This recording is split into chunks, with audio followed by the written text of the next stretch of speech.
అందరూ ఎలా ఉన్నారు? బాగున్నారా? నేను బాగున్నానండి. ఇదేమిటనుకుంటున్నారా? ఇది గోంగూర కూర. గోంగూర కూర భలే ఉందండి. నేను చేసినట్టు మీరు చేసేసుకోండి. అసలు చూస్తుంటేనే చూడండి అది ఎలా ఉందో. అసలు నిజంగా ఈ కూర ఒకటి ఉంటే ఇంకేం అక్కర్లేదు, ఏ పప్పు అక్కర్లేదు, ఏ చారు అక్కర్లేదు. దీన్ని 1కి 2 సార్లు అంటారు. యాక్చువల్లీ మనం మాట్లాడేటప్పుడు 1కి 2 సార్లు అంటాం, కానీ 1కి 2 సార్లు అనకండి, 1కి 4 సార్లు అంటాం. చాలా చాలా టేస్టీగా ఉంటుంది. ఎక్కువ వెల్లుల్లిపాయలు వేసుకోవాలి, ఎక్కువ పచ్చిమిరపకాయలు వేసుకోవాలి, ఉల్లిపాయలు వేసుకోవాలి, గోంగూర వేసుకోవాలి. ఇంకా నేను చెప్పక్కర్లేదు. నేను దీని రెసిపీ నేను మీకు పంపిస్తున్నాను, షేర్ చేస్తున్నాను. తప్పకుండా చూడండి, చేసుకోండి. ఇందులో ఏమేమి పడతాయో మాత్రం సూపర్బ్ ఇంగ్రీడియంట్స్ అండి. చాలా సూపర్బ్ ఇంగ్రీడియంట్స్. ఆ నువ్వుల పొడి కానీ, ఆ ధనియాల జీలకర్ర పొడి కానీ నేను అన్ని రివీల్ చేసేస్తూ ఉంటాను మా సబ్స్క్రైబర్స్కి. ఎందుకంటే నా సబ్స్క్రైబర్స్ బాధపడడం నాకు అస్సలు ఇష్టం లేదు, వాళ్ళ ఆతృత పడడం అసలు ఇష్టం లేదు. అందుకే షార్ట్లో అన్ని నేను రివీల్ చేసేస్తూ ఉంటాను. సో అలా కాకుండా మీరు ఇలా ఎక్కువ వెల్లుల్లిపాయలు వేసుకుని, పావు కిలో వెల్లుల్లిపాయలనే పడ్డాయండి.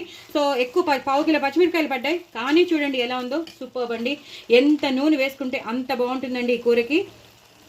ఆల్రెడీ నేను నూనెని కాగించి అందులో ఇంగువ, అలాగే ఆవాల మెంతుల పొడి, కారం వేసి చేసినది. అందుకే ఒకసారి చూస్తే తెలిసిపోతుంది. చాలా చాలా టేస్టీ అయిన కూర.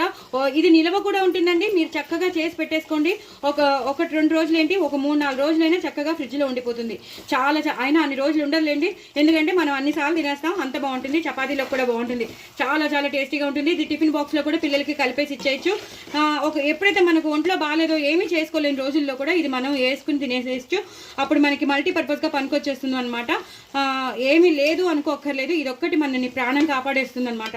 సో ఇలా చేసేసుకోండి. ఎక్కువ ఇంగు పోపు వేసుకోండి, వెల్లుల్లిపాయలు వేసుకోండి, లాస్ట్లో ఇలా ఉల్లిపాయలు జల్లేసుకోండి. ఎంతో ఎంతో టేస్టీ అయిన గోంగూర కూర మీకు రెడీ అయిపోతుంది. మరి ఇంకెందుకు ఆలస్యం అండి, తప్పకుండా చేసుకోండి, ఎంజాయ్ చేయండి. నా కామెంట్ బాక్స్లో పెట్టండి. తప్పకుండా వ్యూస్ పెంచండి, సబ్స్క్రైబర్స్ని పెంచండి. బాయ్ అండి.